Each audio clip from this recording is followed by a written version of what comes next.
День единства народа Казахстана – один из самых добрых и светлых праздников в году. Это праздник дружбы, понимания и согласия, которые так необходимы для мирной жизни в стране, где проживают более 135 наций и народностей.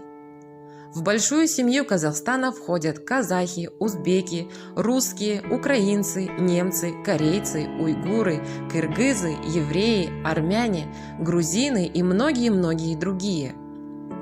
В Казахстане создан уникальный и эффективный механизм реализации национальной политики и межнационального диалога в лице Ассамблеи народов Казахстана, образованной в соответствии с указом первого президента Республики Казахстан от 1 марта 1995 года, как консультативно-совещательный орган при главе государства и позже ставший конституционным органом.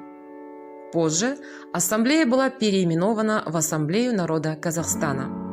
В 2020 году страна отмечает 25-летие этого события. Во всех регионах функционируют дома дружбы, которые расположены в регионах с полиэтничным составом населения. Осенью 2008 года в Павлодаре открылся Дом дружбы, о котором давно мечтали все этнокультурные формирования Ассамблеи народа Казахстана Павлодарской области. Благодаря государственной поддержке выпускаются газеты и журналы на 11 национальных языках, 44 телестудии вещают на 12 языках и 18 радиостудий на 7 языках. Ежегодно по государственному заказу выпускаются только на языках этнических меньшинств Казахстана до 30 книг общим тиражом более 80 тысяч экземпляров.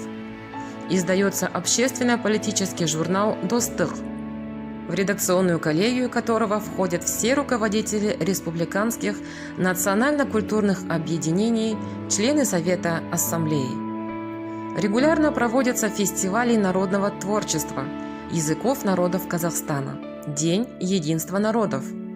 Кроме того, каждый этнос имеет свои традиционные национальные праздники, возрожденные за годы независимости страны и отмечаемые с приглашением представителей других этносов.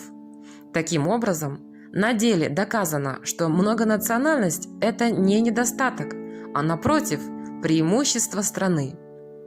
Казахский народ должен объединять все другие народы, проживающие в стране. Широкая душа казаха помогает ему уживаться со своими соседями. Это позволяет сохранять единство всего казахстанского народа. Казахский народ несет ответственность за всех, кто живет в нашей стране. Никто не должен чувствовать себя ущемленным по языку, вероисповеданию и культуре, отмечает Нурсултан Назарбаев.